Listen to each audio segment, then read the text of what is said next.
শীতের ভোর, গ্রামের চারপাশে ঘন কুয়াশা।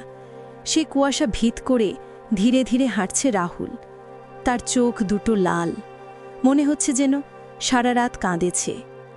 আজ সকালে মাকে হাসপাতালে নিতে হবে, কিন্তু তার হাতে টাকা নেই। মায়ের কাশি কয়েক মাস ধরে, কিন্তু গত 3 দিন ধরে এতটাই বেড়ে গেছে যে তিনি শ্বাসই নিতে পারছেন না।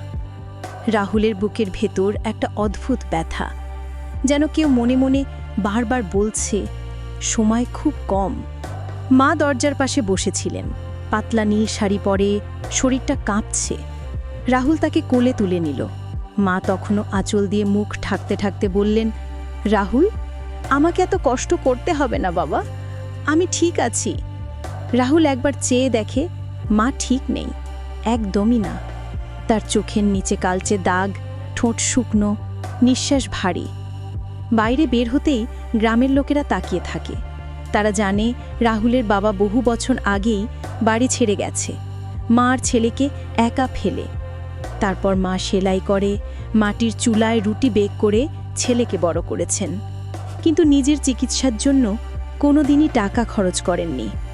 রাহুলের মনে পড়ে যায় মা কত রাত জেগে তাকে পড়িয়েছেন, কত কষ্ট সহ্য করে তার স্কুলের বই কিনে দিয়েছেন। আর আজ যখন তার সবচেয়ে বড় প্রয়োজন, তখন সে মায়ের জন্য কিছুই করতে পারছে না। শহর অনেক দূর, রিকশাও নেই। গ্রামের এক দয়ালু লোক সাইকেলে তুলে দিলেন তাদের। মা মাথা রাহুলের কাঁধে রেখে ধীরে বললেন, তুই তো আমার সব, যদি আমি না থাকি নিজের যত্ন নিবি। রাহুল চোখ বন্ধ করে বলল, মা, এসব কথা বলো না, তুমি ঠিক হয়ে যাবে। আমি তোমাকে ছাড়া কিছুই না। হাসপাতালে পৌঁছাতে সকাল গড়িয়ে গেছে। ডাক্তাররা মাকে ভেতরে নিয়ে গেল। বাইরে দাঁড়িয়ে রাহুল বারবার মায়ের কাশির শব্দ শুনতে পাচ্ছিল। কিছুক্ষণ পর একজন ডাক্তার এসে বললেন, দেখুন, রোগীর ফুসফুসে মারাত্মক সমস্যা, ভর্তি করাতে হবে, কিন্তু খরচ খুব বেশি। রাহুল মাথা নিচু করে থাকল। তার পকেটে মাত্র 180 টাকা। চোখ থেকে পানি পড়তে লাগল, কিন্তু সে নিজেকে শক্ত করে রাখল। সে দৌড়ে গ্রামের দিকে ফিরল। যে যাই দিতে পারে তার কাছে চাইল। কেউ 20 টাকা, কেউ 50, কেউ বলল, এখন দিতে পারবো না। রাহুল গায়ের ঘাম মুছে বলল, মা খুব অসুস্থ, প্লিজ কিছু সাহায্য করুন। রাতের দিকে সে আবার হাসপাতালে ফিরল। এত কষ্ট করে জোগাড় করা টাকাও ইনজেকশনের বিলের জন্য যথেষ্ট নয়। ডাক্তাররা জানালেন রোগীকে আইসিইউতে নিতে হবে। রাহুল কেঁদে ফেলল, স্যার, কিছু করেন, মা ছাড়া আমি বাঁচব না। রাত বাড়তে লাগল। হাসপাতালে সবার আলো নিভে গেল, শুধু আইসিইউয়ের সাদা আলোটা জ্বলছিল। হঠাৎ নার্স এসে বলল, রোগী আপনাকে দেখতে চায়। রাহুল দৌড়ে ঢুকে দেখল মা খুব কষ্টে শুয়ে আছে, মুখে অক্সিজেন, চোখ অল্প খোলা। মা ফিসফিস করে বললেন, রাহুল, কাছে আয়। রাহুল মায়ের হাত ধরে কাঁদতে লাগল, মা, প্লিজ আমাকে ছেড়ে যেও না। মা হাত বুলিয়ে বললেন, আমি খুব ক্লান্ত রে বাবা, কিন্তু তোকে রেখে যেতে মন চাইছে না, তুই তো আমার সব কিছু। কথা বলতে বলতে মা আবার কাশতে লাগলেন, চোখের কোণ বেয়ে পানি পড়তে লাগল। হঠাৎ মা বালিশের নিচ থেকে একটা ছোট থলে বের করে দিলেন। থলেটা পুরনো, সুতোর ছেঁড়া।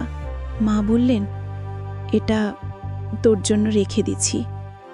যেদিন তোর স্কুলে প্রথম ভর্তি করিয়েছিলাম, তোর সেই ছোট্ট পেন্সিলগুলো আমি কখনো ফেলিনি। ভাবতাম একদিন তুই বড় হবি আর এসব দেখে বলবি, মা আমাকে কখনো ভুলে নাই। রাহুল গলা আটকে বলল, মা, তুমি সব সময় আমার সাথে ছিলে, আমি কিছুই করতে পারলাম না তোমার জন্য। মা কষ্ট করে হাত তুললেন, আমার জন্য কিছু করবি না রে, শুধু একটা কথা মনে রাখবি, মানুষকে ভালোবাসবি। জীবন যত কষ্টই দি, তুই হার মানবি না। মা চোখ বন্ধ করতে করতে বললেন, রাহুল, আমার বুক হালকা লাগছে, মনে হচ্ছে অনেক দিন পরে শান্তি পাচ্ছি। মনিটরের শব্দ বদলে গেল। ডাক্তাররা ছুটে এলো। রাহুল চিৎকার করে উঠল, মা, মা, আমার কিছু শুনো, আমাকে ছাড়া যেও না। কিন্তু মায়ের হাতটা ধীরে ধীরে ঠান্ডা হয়ে এলো। কোনো শব্দ নেই, কোনো নিঃশ্বাস নেই। রাহুল মায়ের নিথর হাত ধরে বসে থাকে। সেই হাত, যে হাতটাকে পৃথিবীতে এনেছে, বাঁচিয়ে রাখার জন্য নিজের জীবন জ্বালিয়ে দিয়েছে, হাজার নড়ছে না। হাসপাতালের করিডোরে তখন শুধু রাহুলের কান্নার শব্দ, যেন পুরো পৃথিবীটা ভেঙে পড়েছে।